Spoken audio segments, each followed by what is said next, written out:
గురువుగారు అందరూ అయిపోయారు, ఇంకా బయలుదేరదామా?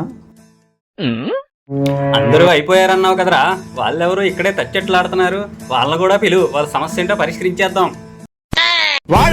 వాళ్ళ సమస్య మనం పరిష్కరించలేము గురువుగారు. మనం తీర్చలేని సమస్య, అందులోనూ భార్యాభర్తల సమస్య. వెళ్ళి వాళ్ళని పిలిపించు, వాళ్ళ సమస్యను పరిష్కరిద్దాం. అందరు భార్య భర్తలు వేరు, వీళ్ళు వేరు, అర్థమైందా? అమ్మా, మా గురువు గారు దివాళా తీసే టైం అయింది, మీరు వచ్చేయండి. ఏమిటమ్మా మీ సమస్య? భార్య భర్తలంటే ఏదైనా సమానంగా పంచుకోవాలి. ఆ మాట చెప్తుంటే ఈయన ఒప్పుకోవట్లా. ఈ మాత్రానికి ఎంత బెల్డప్ప? ఈ సమస్య ఎలా తీరుస్తానో చూడు. వాళ్ళు ఇంకా మొదలు పెట్టలా, వాళ్ళ భజన మొదలు పెట్టాక నేను చూస్తాగా. చూడు.